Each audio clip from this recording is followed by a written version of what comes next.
actually, when I was invited for this, I was thinking, what should I share? Because it's about biodiversity and conservation, and what we do is actually not conserve species, but try to annihilate them because of public health.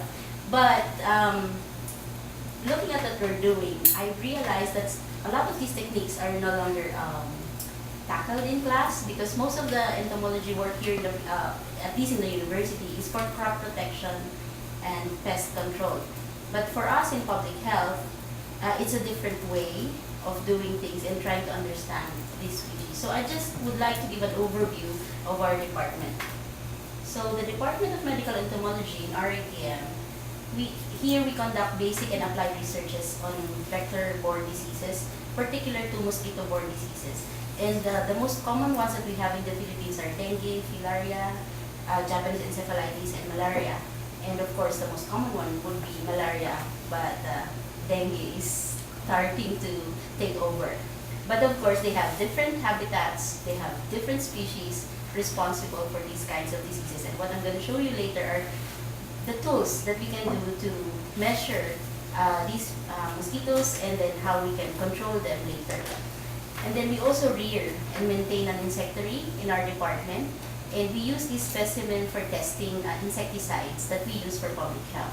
So sometimes it's common for us to just get our Baygon, our mosquito repellent. Are they working? How long do they work? Are the factory or the distributor claims true? Those are the things that we do with our mosquitoes in the lab.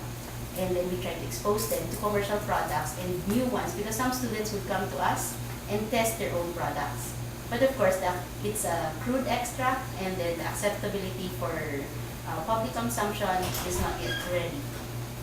And then we also try to identify medically important arthropods. Sometimes some people will just bring us some insects, and then sometimes it's brought with an ambulance, but it's not really a vector. It's not the one that we need, and so we have to inform them, I'm sorry, this is not what we do.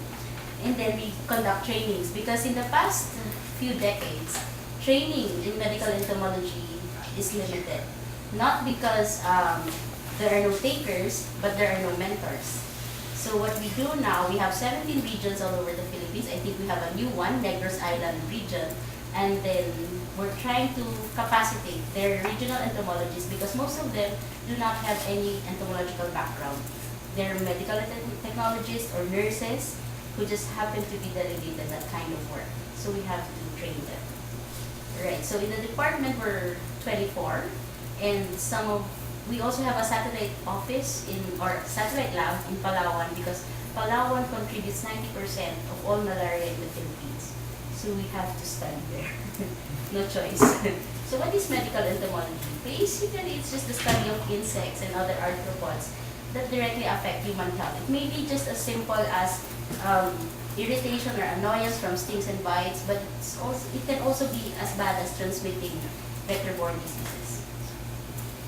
And the discomforts associated with them, sometimes even as bad as just as simple as entomophobia. Or we have patients that are delusional. They think they have the ectoparasites, but there's nothing there. So they just come to us, and we try to allay their fears and try to tell them that you have to bring us a real sample, because sometimes we just get fibers from them.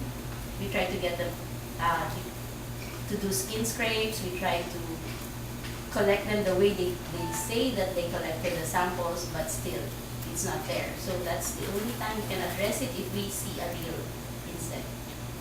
And then some have just allergic reactions, because if you're new to the Philippines, we have a lot of insects that can cause allergic reactions, especially if you're not used to them, like simple ants. We don't have fire ants, but we do have some that can cause blisters, and some really react to them, like you, JC.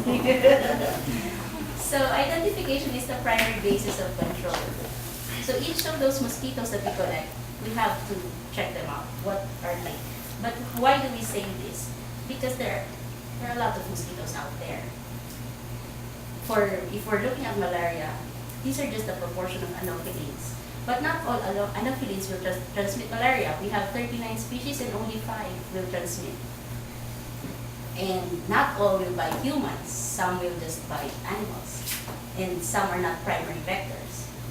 And then the mosquitoes, sometimes they don't bite indoors, sometimes they bite outdoors. And the vector controls that we have are all targeting indoor biters. And then some will rest indoors. So what does it mean? We have to put vector controls that will address these kinds of mosquitoes, that will rest indoors. And then there is a very small portion of mosquitoes that are old enough to transmit the disease. Because you need older mosquitoes, at least 2 weeks old, before they can transmit the disease, whatever disease that is. Because when they take up the blood from an infected person, it is not the stage that is infected or that they can transmit to another person yet. It has to develop physiologically and multiply within the body of the mosquito before they can transmit it, and that requires multiple bites and a certain incubation period before they can transmit the pathogen. So that means you are limited to this small amount of mosquitoes to study out of the vast number that's available in the environment. So which ones are in your sight, which ones are targeting you or can transmit the disease, and what are the best interventions? Because each one will have a different biology, different behavior that will affect the failure or success of your vector control. Okay. And then the evidence. Because it's very common in the Philippines to just buy what's the most advertised product. But sometimes those products are not the ones that will actually kill the mosquitoes you're targeting. Like if the disease is dengue and you give out mosquito nets, even if it's insecticide treated or the best quality mosquito nets, it will not kill the dengue vector because dengue vectors are usually present during the day and the mosquito nets are used during the night, so they don't meet. So it will fail because they don't come together in the same space at the same time. Some mosquitoes will bite humans. Some mosquitoes will go between animals and humans, whichever is available. Some mosquitoes will bite indoors. Some mosquitoes will bite outdoors. Some in the forest. How come we have monkey malaria? Because we went into the forest where the monkeys are and where the mosquitoes transmitting from the monkeys to the humans. That's why we have monkey malaria now. But before, the forests are close to the people. The people don't enter there because they don't need to go there just yet. So there's no transmission. But now, since we're opening up the forest, then we have monkey malaria. Some will bite early night, late night, during the day, in the afternoon. So all these aspects you have to take into consideration if you're going to collect mosquitoes. And the different stages of the mosquitoes are easily recognizable. So the top one with the floaters will have to be the anopheline eggs.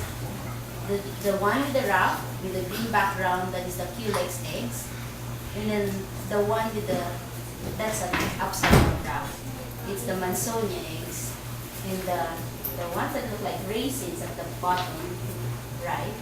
That is your Aedes eggs. And then if you want to split between larvae, the one with the siphon at the top in the middle there, that is either Aedes, actually it's not an Aedes, but it's similar to the Culex larvae and the Mansonia larvae, but they have very slight differences. All of them will be angled from the water surface. But the one parallel to the water surface, that's an anopheline egg, larvae. So if it's an anopheline, it's very recognizable, but it's hard to find. And then if you have an adult, the top corner there will be either Aedes, it's actually Aedes. Aedes Culex will have the same conformation while resting on the wall. So if you don't recognize your mosquito, just remember the resting positions, even if you don't know the species. So at least you narrow down the types that you're looking at. It can be Aedes, Culex, Mansonia. You also have the type of resting position. But the one that's angled away from the wall, the posterior end is angled away from the wall, that is an anopheline. So now you know that, oh, I have an anopheline here, I may have some vectors of malaria or filaria. So these are just field collection techniques. This is the carbo-baited trap. It's quite big, about it's about 12 feet by 10 feet by 11 feet. It has to house the cargo. Why do we choose this trap? If you're out in the field and you're targeting nocturnal mosquitoes, this is the best trap to use. Why? It attracts the widest range of species and the most number of species. Because when we collect in the field, we also use them for insecticide resistance tests. And we'll show you later how it's done. But sometimes there are as many as that. Yeah. But of course, they're already fully engorged with blood. They don't bite you anymore, except if it's Q-Lexitia, because they still bite even if it's blood-fed. But this is about 90% anopheles. It's from Palawan, and we have to collect them manually by mouth aspirator. Why do we have to use the mouth aspirator? Because we're going to test them again. We don't want to damage. No, there's a screen there. But if you suck in quite hard, yes, you will dismantle the mosquito. And you might have that feeling. So we do this. You actually have 1 hour to collect all. We collect all the mosquitoes there to do the vector map or the re-evaluation of mosquito species. We've done this for at least 47 provinces now, for the 81 provinces of the Philippines. And it's still not finished. We've been doing it for the past 10 years. Why? Because it's expensive. It's expensive to travel from one place to another, so we have to ride it on a different project so that we have the airfare and stuff, and then we have to pay some people when they take us around to their islands. Also, it depends on the place we go to. And we require GPS coordinates from every collection site so that we can map out and we can go back.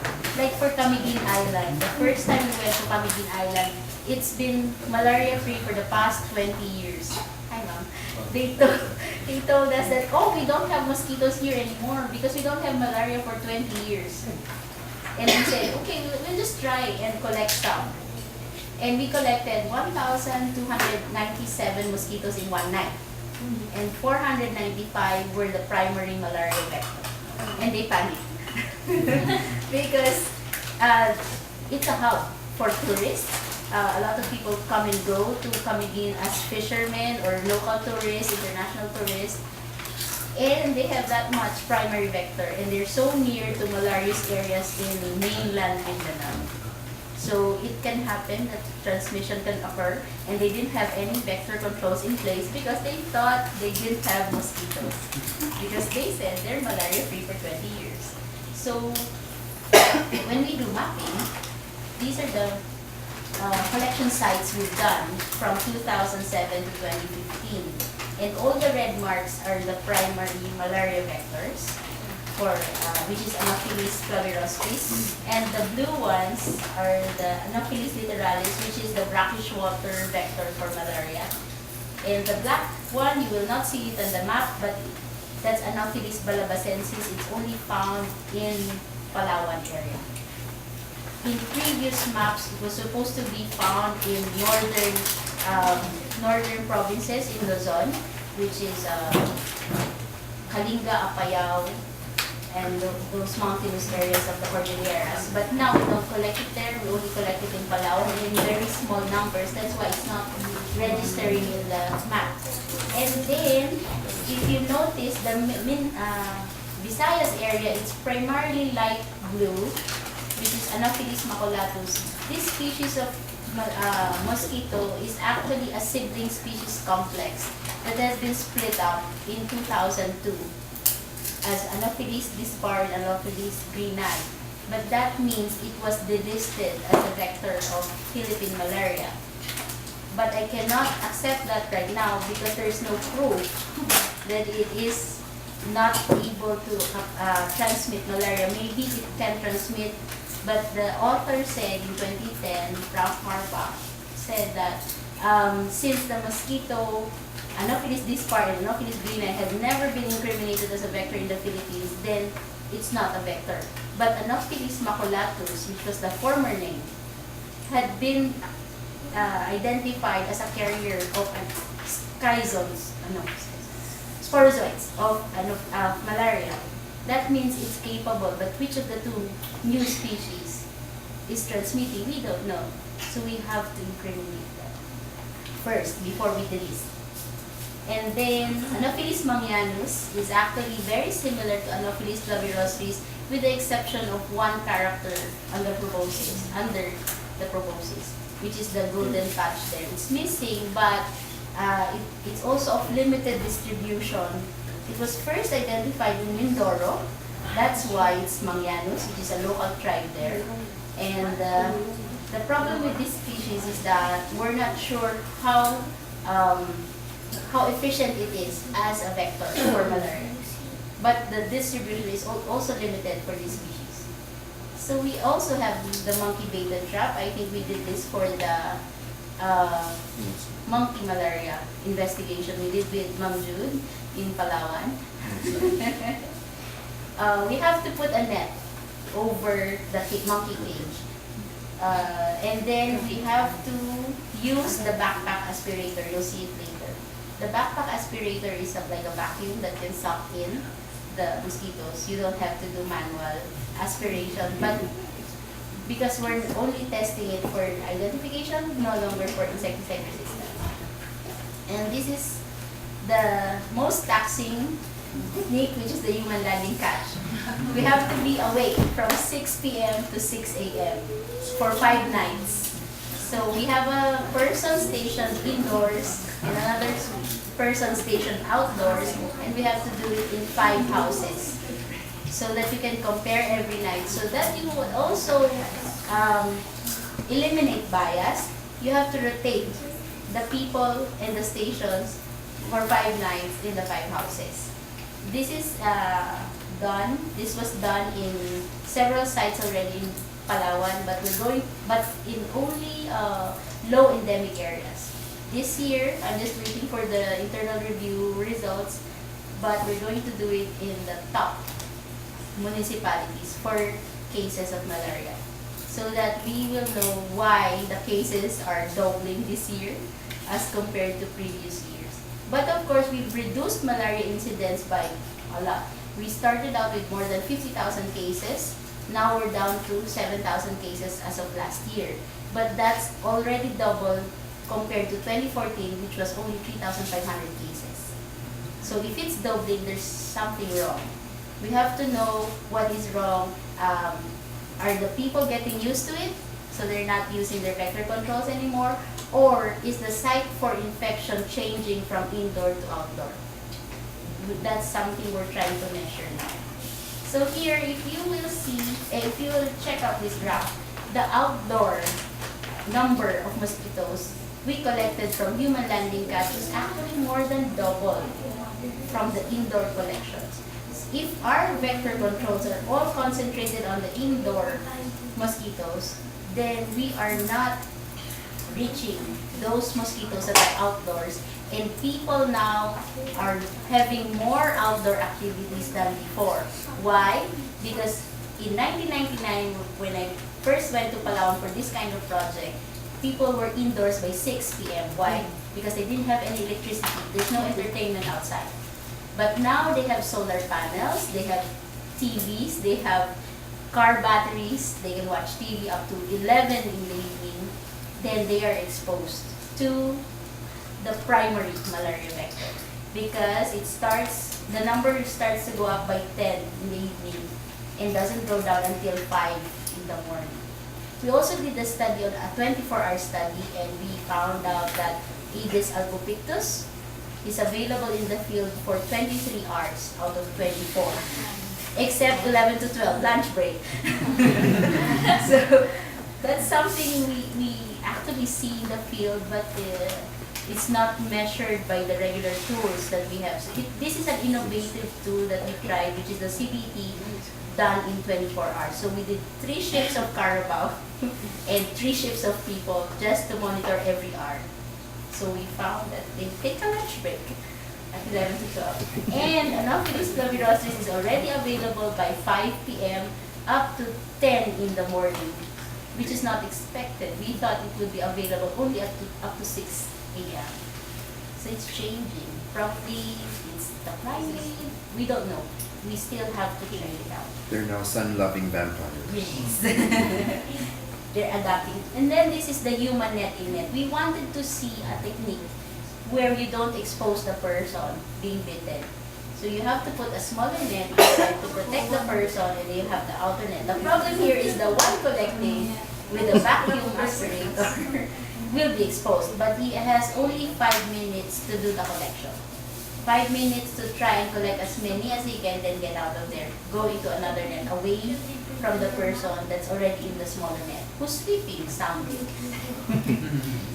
But they do change shifts, like one person is 6 to 12 and then the other one is 12 to 6, so that they have time to sleep at least during the collection period. And this is the CDC backpack aspirator. It's quite big, tedious to use. And for me to use it for dengue, it's a problem because it's noisy. If it's noisy, the mosquito moves away. So I don't like it that much because the round thing there is the fan. And the house is this big. And then if you go into slums, the houses are very small and you don't fit in. So we tried this one, an alternative one, which is the car vacuum, and we converted it to a small handheld like a vacuum aspirator. But it also doesn't work because it's still too noisy. So we went back to, I'm sorry, it's in another slide, but we went back to the swift net. So this is the human e-net. This one is also trying to eliminate exposure of the bait to bite. So that blue square there, that is actually a house, or yeah, housing 2 people. And that orange tube there draws out the smell or the odor of those 2 people. We asked them not to take a bath. After working, please don't take a bath because we need your smell.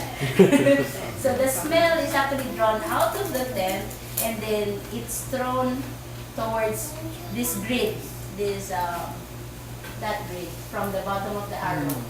That grid is an electrocuting grid where the mosquitoes are attracted to the odor of the people that's thrown there. There's 2 fans, the fan from the tent and the fan at the end of the tube that's about 10 meters away. And then the grid is electrocuted. Once the mosquitoes are attracted to that, they go to the grid and then they get stunned. So in the white tray is some water with some detergent, liquid detergent, so that it breaks the water surface tension and then the mosquito sinks. So the next day, the collector will pick up the mosquitoes there. But the problem with that, it's not good for identification because the mosquitoes are already soaked. So some of the scales or the body gets bloated, then you don't see the taxonomic part that you have to see. So I don't like this, and it doesn't collect as much as I wanted to collect. We did this again for the monkey, but this time we put the monkey inside. But it's not as efficient. And then the mosquitoes that we were targeting was not attracted to that kind of thing. And then this is the CDC light trap. Initially, the plan for this was to put a CO2 hose connected to some dry ice. But we realized we can only get dry ice from Pasay City. And this is in Palawan. So it cannot transport dry ice. We tried to use a CO2 tank, but the CO2 is available, but the pressure gauge is not available. So we have to simulate the same amount or the same volume of exhalation of one person to simulate a person sitting there. So you have 2 attractants here, the light and the CO2. But the problem here is we have to eliminate the CO2. So we decided to change. Just use light as an attractant, but change the color of the lights.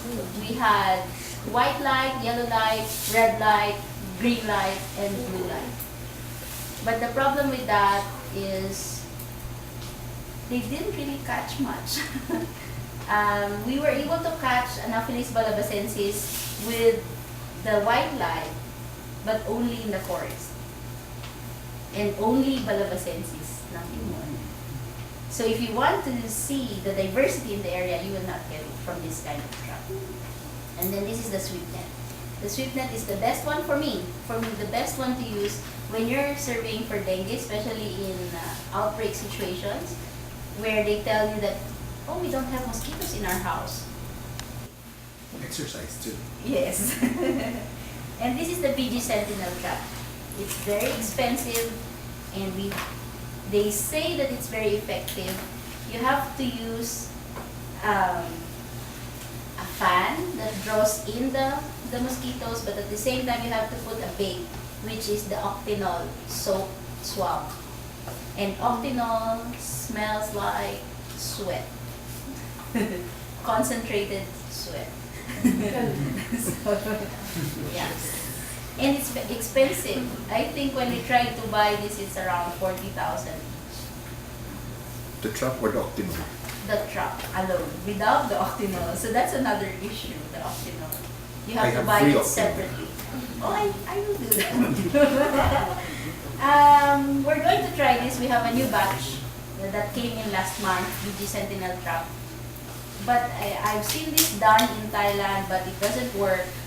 They usually put it near animal shelters, where they put the pigs or the chickens or something, and then they do collect some, but I don't know how well this will work.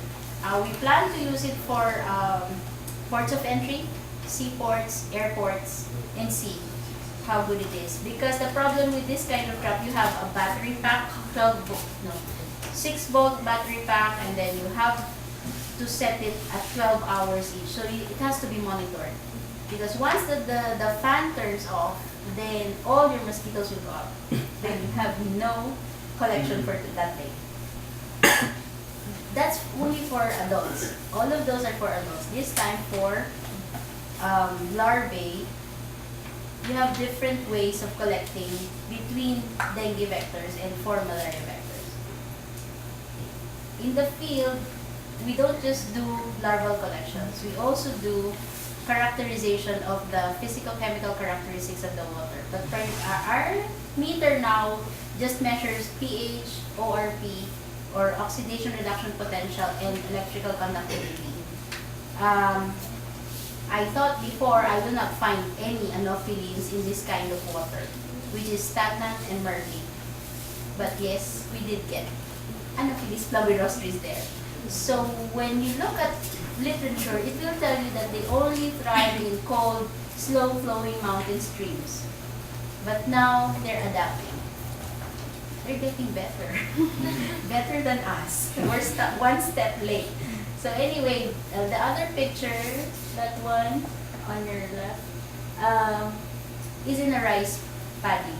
We still get anophelines there, but more of the Anopheles maculatus kind. And when we tested the Anopheles maculatus, they're actually showing interim resistance to common insecticides that we use in public health. Because they're exposed, we're using the same kinds of insecticides with rice propagation. And of course, of different concentrations. If they're exposed to these kinds of insecticides and then we're going to use this for vector control, then it's not going to work after some time. We tested them in 2013, they're fully susceptible. By 2015, they're interim resistant. That's only 2 years.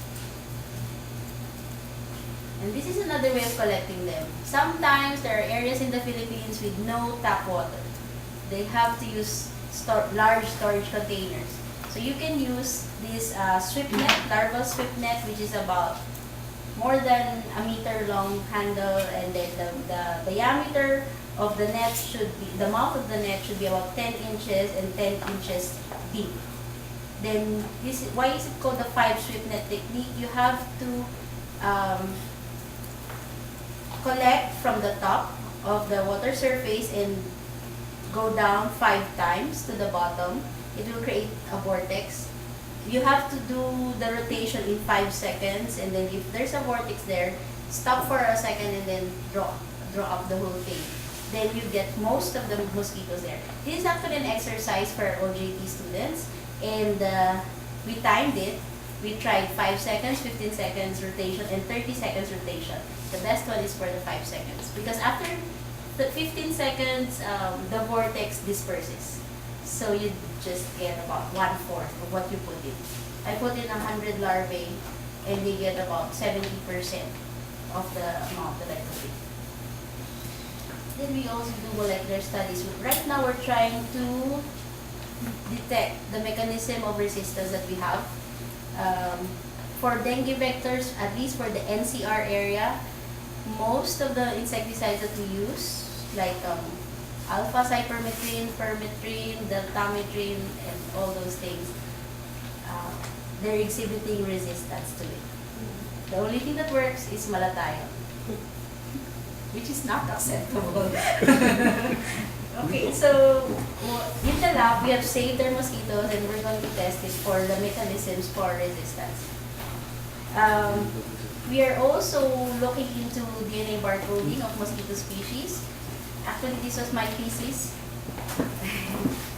And one thing is we realized is that morphological identification is still the best. The DNA barcoding method is only a tool to confirm. You cannot use this as a way to identify the unknowns. The unknowns will remain as unknowns. And even if you have the genus, you may not get the species because some species are not yet submitted to the gene bank. If that's the case, then you won't find it. So it's still best to know your taxonomy, basic taxonomy. And in the lab, we also trying, at least for dengue, we have optimized the technique for detection. It's using the conventional method for PCR, but we're developing the RT-PCR for multiplex test. So right now, we're using N1, NEST1 and NEST2. First is to detect if there is dengue virus, and the second one is to detect which ones of the serotypes are available. So there was one, last year we tested 527 samples, and already 2 pools was positive, and there was no outbreak at that time. And we were surprised because we were told from literature that you need more than 1,000 mosquitoes to detect the virus, but that's half of it. We also colonize our mosquitoes. So we have to put ant traps because the ants will always get the eggs and then we don't have anything to use. In the laboratory, we used to have Anopheles and Aedes colonies, but now we only have Aedes and Culex. The Anopheles is a problem because they don't do natural mating. They have to be force mated. So we have to anesthetize the female, cut off the head of the male, so that we can make them manually, each one. So it's very tedious work, so we don't have Anopheles right now. But we are trying to do that for the Palawan laboratory. For Aedes, it's easy. Even if you get them straight from the wild, they will do natural mating. Then we also do dissection. Why do you need to do dissection? Because sometimes in the field, this is a good measure of the vector controls that you put in. If they did IRS, they claim, okay, we did IRS a week ago. You're supposed to get only nulliparous, or at least majority of the mosquitoes that you get are nulliparous, or those that are newly hatched, not more than 2 days old. But sometimes in the field, they say they sprayed a week ago, I would get about 92% parus, which means they're already more than a week old. So the vector control either didn't work, it failed, or they didn't spray at all, or they sprayed water, or they sprayed only half of what they're supposed to spray. It's an issue. It happens. And when I was in Tawi-Tawi, that was the case that I noticed. There's 92 to 97% parus mosquitoes, and then they said they sprayed a week ago. when I did an interview, we found out that they misunderstood the brochure that was given to them from the central office of the Department of Health. They were supposed to put in 2 sachets of insecticide in 1 can of spray, or 1 spray can, which is about 8 liters, and they put in only 1 sachet. Because in the picture, it was only 1 sachet. So they don't read the text at all. They just look at the pictures. It also happened for insecticide-treated nets. That's why we're not giving out ITNs anymore. We're giving out LLINs, or the long-lasting insecticidal nets. Why? Because when they do the treatment of the net, they only put in, because the bottle was 1 liter in the comics or the brochure. But in the comics, it was half of it. The water was only up to half of the bottle. So you're supposed to put in 500 ml of water. But they put in 1 liter of, 1 liter of water because the bottle was 1 liter. So instead of having the proper dilution, it was more dilute, and then, of course, the rest will just run off. So that the net was not treated properly. That's why we move away from that. And also, this is the best way to know if your mosquito is transmitting the disease. Why? When you do dissection, you will dissect first the ovaries. That's where you age them. You will know if it's an old mosquito or a new mosquito or a young mosquito. Then you have to dissect the stomach. When you get the stomach, if you find the oocyst, that means there is malaria in the area. But it doesn't mean there is transmission going on, because the oocyst is a dormant stage. They're just cysts. They're like grapes on the wall of the stomach. They're round things outside the stomach. But if you are able to express the sporozoites from the salivary gland, then you can say that this mosquito is capable of transmission. And then if you have a positive salivary gland, then you can test it through PCR for whatever malaria parasite it is. You can speciate. So this is an actual dissection, but it's not very clear. In the upper picture, that is new oocyst. This one is on the lower corner, that is the salivary gland. This is just 1 lobe. It's a pair. So if you're looking at a mosquito, you can actually get 6 lobes. If you express both, then you can save the other one for PCR detection, and you can crush the other one to see if they have sporozoites. So see. And then that is a nulliparous ovary. What does it mean? That means that's less than 2 days old. That mosquito is less than 2 days old because the tracheal skeins, or those dark structures there, are coiled. If we do a close-up, it's coiled like a ball of yarn. If it's already parous, or it's of a reproductive age, it will be elongated. They look like strings because the egg has already passed through the trachea and the tracheoles. Okay, so this is the case I'm talking about. 76%. This is from another site in Tawi-Tawi. 76% parous and only 24% nulliparous when they have tested or sprayed the area a week ago. So this will raise questions on the validity of the spraying, proficiency of the spraymen, and the truth behind their claim. And if you look at the CBT, that other one, 62% were Anopheles littoralis, which is a secondary vector for malaria. We were not able to collect any Anopheles flavirostris, but Tawi-Tawi group of islands contribute second to Palawan in the number of malaria cases in the Philippines. And then this is the insecticide resistance test. So the susceptibility test will evaluate if the mosquitoes are still susceptible to the insecticides that we use for public health. The vectors will develop avoidance mechanisms. They will develop ways so that you can see, so that they can avoid getting into contact with these insecticides. How do we apply the insecticides? Usually by insecticide IRS or indoor residual spray, and by LLIN. Those are the most common vector controls that's chemical based in the Philippines. But why do we have to do the susceptibility test? We have to know if what we're buying is still working. Not all LLINs, not all mosquito nets will have the same active ingredient. Olicet will have permethrin, Dawa Plus will have deltamethrin, Permanet will have also deltamethrin and those kinds of things. Normally we just use pyrethroids. But pyrethroids, or at least permethrin, have cross resistance with DDT. So we also include DDT as one of our test insecticides. So that we know, it doesn't mean that it's resistant to DDT that people are still using DDT. No, it can be exhibiting resistance to permethrin because there is known cross resistance between those two. And we can give suggestions to the procuring bodies that these insecticides are no longer working. You can please buy an alternative for the next 2 to 3 years. Because resistance can revert to full susceptibility if we stop using the ones that don't work anymore.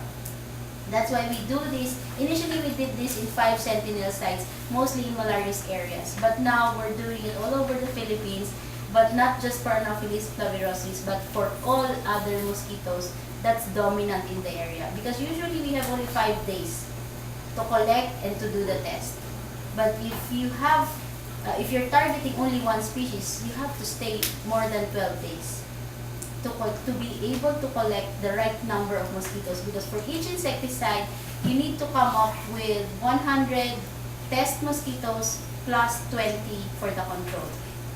So if you're testing 8 insecticides, you have to have a lot of mosquitoes. And we're not rearing them there. We're just collecting from the field.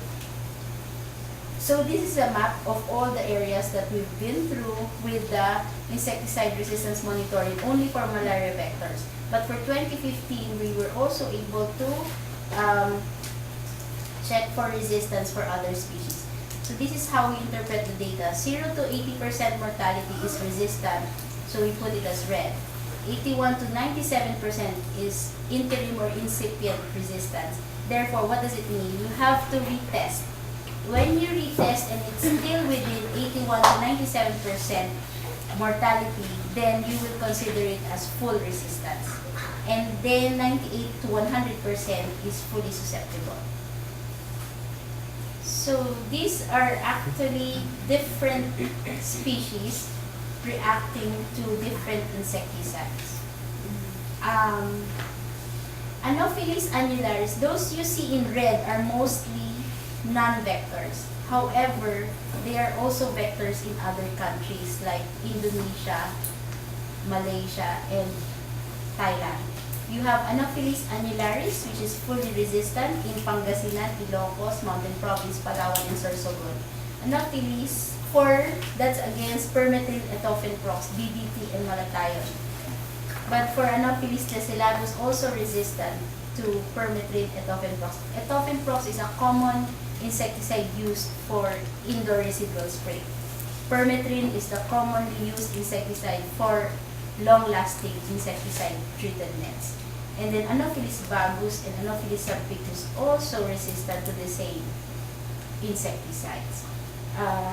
Anopheles maculatus, this is what I've been saying before. Anopheles maculatus is fully susceptible in 2011. So I'm sorry, I thought 2011 to permethrin, but in 2015 it developed incipient resistance.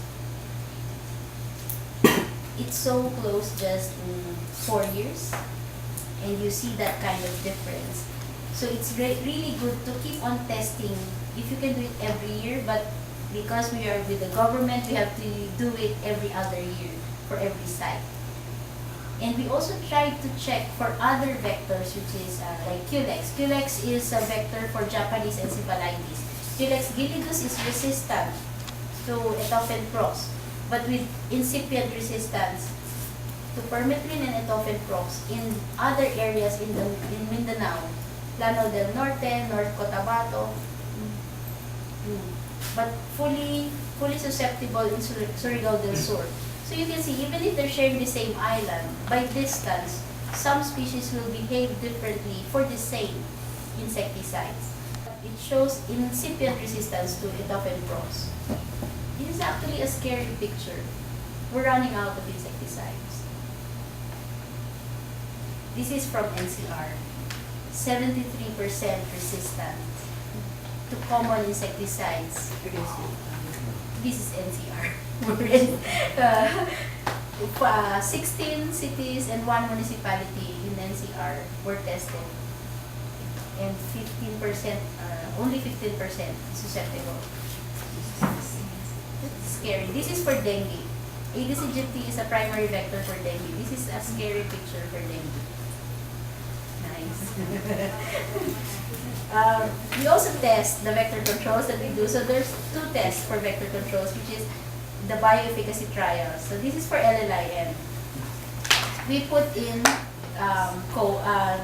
mosquitoes in the cones and test it against the screen of the mosquito net. This is an old method where we just put in 1 cone on one side, but now there's a new methodology from WHO where you have to use 2 cones, and the 2 cones will have 5 mosquitoes of the same species each, and then test it against the screen of the mosquito net for 3 minutes, only 3 minutes. You have to expose only 3 minutes, and then you have to take it out and then check for mortality after 24 hours. Why 3 minutes? Because we're trying to simulate the behavior of the mosquito where they only alight for a few minutes on the mosquito net. But for the wall, for the wall bioassay, what we do is 30 minutes. We expose the mosquitoes for 30 minutes because on the wall, it's a resting area for the mosquitoes. They can stay there all night or all day, whichever the case is. So if they stay longer there, we have to expose the mosquitoes there longer. Also, the walls will absorb the insecticide. So we have to check which is the ones that will absorb more insecticide. Therefore, we have to retreat at shorter intervals.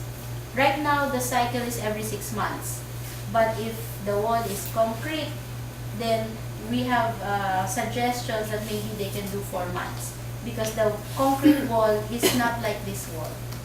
It's the rough kind where the hollow blocks are exposed. So they absorb more. And then the bamboo will not absorb much, so the insecticide is available on the wall. And then there's some people with plywood walls. So when they have plywood walls, then it's in between the concrete and the bamboo wall. Alright, so in this case, we also did a study on the nets, because when you distribute the nets, not everyone will take care of the nets the same way that we suggest to them to take care of the nets. So sometimes you have nets like that one. They have so many holes. So you can see by size, you have the small ones that's about the thumb size, and then fist size, and then bigger than the fist, and then the 4th one is bigger than the head. Sometimes whole panels are missing. Because why do we have to check? Because we say that these nets are will expire in 3 to 5 years. So you have to do replacement every 2 years. But sometimes in the field, you don't know how long they will last. Do they last the whole 3 years? So we have nets from 3 years old, 2 years old, 1 year old, and less than 1 year. And we try to compare the mortalities based on against the size of the nets. Of course, the smaller nets will, the smaller holes will perform better than those with the bigger holes, and of course, the younger net will have a passing mortality rate, which is 80%. However, if you notice the orange arrow there, that shows you that people will lie. We ask them to bring or give us their nets that's a specific age and a specific type. Even if they give you the right kind of net, they will not give you the right age because they want their nets to be replaced. They want their nets to be better, to be new. So they will give you the oldest possible net. So most likely, the ones that they gave me for the 2.75-year-old nets are actually much older or worse in terms of wear and tear. Because depending on the net, its survivability in the field differs because we have two types of net, polyethylene fabric and the polyester fabric. The polyester is the soft one that can be folded into very, very small parcels, whereas the polyethylene will be more bulky. They prefer the polyester, but they don't like it's being very flimsy. It gets torn easily. But of course, they don't like the big net or the bulky net, the polyethylene, to bring into the field. So it's a problem because most of these people will have field sites or plantations that's about 5-6 kilometers away from their residences, and they have to stay there overnight because, especially during the harvest season, they have to make sure that their harvest is safe. So they stay in the field, unprotected. And the target, but when you look at the records of the government units, the local government units, they have 80 to 100% coverage for the nets. But the question is, do the people use it? Do they bring it in the field? Do they actually spread it out? Because they sometimes just keep it, get the net, keep it in their houses, and use it for visitors, for guests. They don't use it because they say it's too nice, it's too clean. And then sometimes they will claim, oh, we clean our nets every month. But when you look at the net, it's very encrusted with grime, it smells like urine, and you have to test it, and it tastes like urine. Because when we do the test, you have to use the mouth aspirator. You can taste it. So that's our job. So when you see, when you really want to understand how the behaviors of these mosquitoes affect the test that we have to do, you have to take into consideration the people in the community as well. How does their livelihood or lifestyle affect the vector controls that we put in? On paper, the vector controls are fine. On paper, they're ideal. They're the best. They've been tested in different countries. But like here, the onset net doesn't work for us. Not much. Why? It was developed in Africa. It was developed in Africa with higher ambient temperature. And the mosquito, these types of nets will only release the insecticides at higher temperatures. So if you want the insecticide to be useful or available to the mosquitoes alighting on the net, then you have to regenerate it. You have to expose it to sunlight inside a black trash bag. So you have to take extra steps. And then of course there's the holes. The size of the mosquito net holes varies. The Olisep nets have huge holes, and the very puny Anopheles claviroscis can just pass through it without touching the sides of the hole. Because they tested it against Anopheles gambiae, which is a huge mosquito. And our vectors for malaria are very, very small. I've actually compared the size of our mosquitoes with those from Thailand and Indonesia. Ours is half the size. So the smaller nets doesn't work for us. Maybe it's because we have smaller islands. So this is actually the wall bioassay. So there are two types of walls. One is the concrete and then the other one is the wood. So you have to really suck in that mosquito. Once you expose it for 30 minutes, suck it in. So we also have extension work. Like this lecture, we also provide basic medical and for training for students. So we have students from PLM, from UST, from Perpetual Health, who come to us and stay in our department for 1 week to 1 month, depends on their availability. They just go through the TTRC program, and because their school requires them to have a practicum. Our practicum is different here, I think, in UP, but for them, they have to go to different agencies where they will use the skills there for their thesis. And then we also have IVM training for CHD personnel. Who are the CHD personnel? These are the regional offices of the Department of Health, and they are tasked to manage vector-borne diseases. And we also respond to outbreaks. So they ask us, if it's a mosquito-borne disease, then they ask us to either accompany their field team, or we accept the collections that the field team does. But we have to make sure that the field team collects it the proper way. The proper technique should be implemented. Like the last one from Boracay, we were supposed to get adults.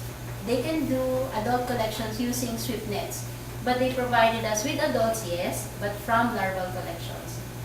And it's not known that we can detect the pathogen using larval collections or those reared from larvae, so that means they have to have vertical transmission, that the mother can pass it on to the young. If it's not proven, then we have to get only adults to test for pathogens.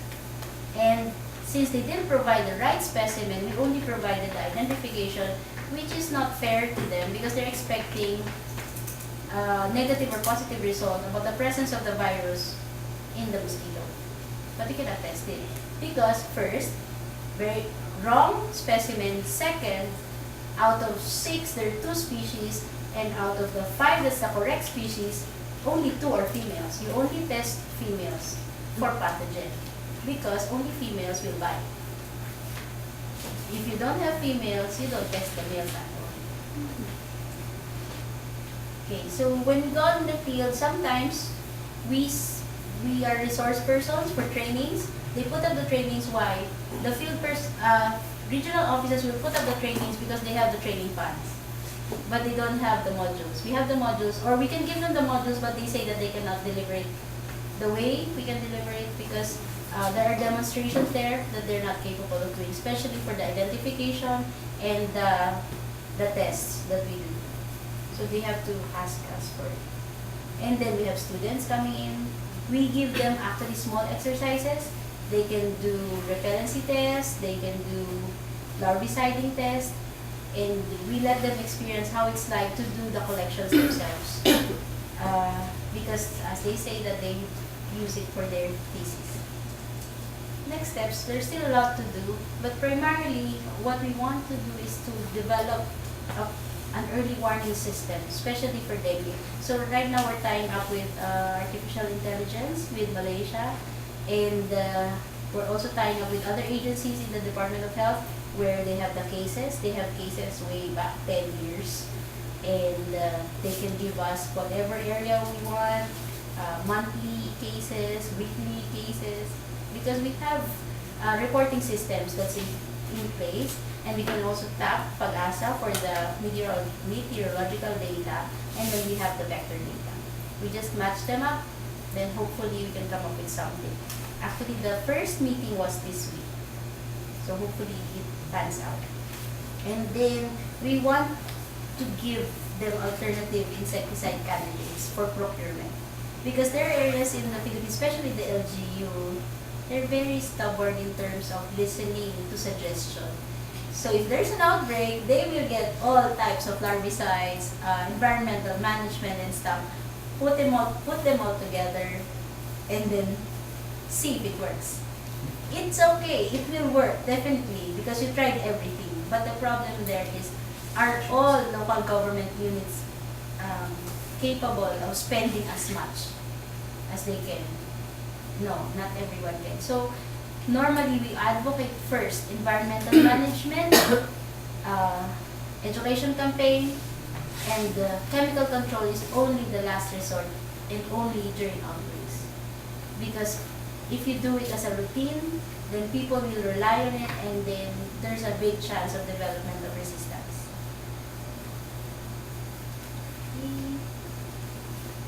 Thank you. If you have any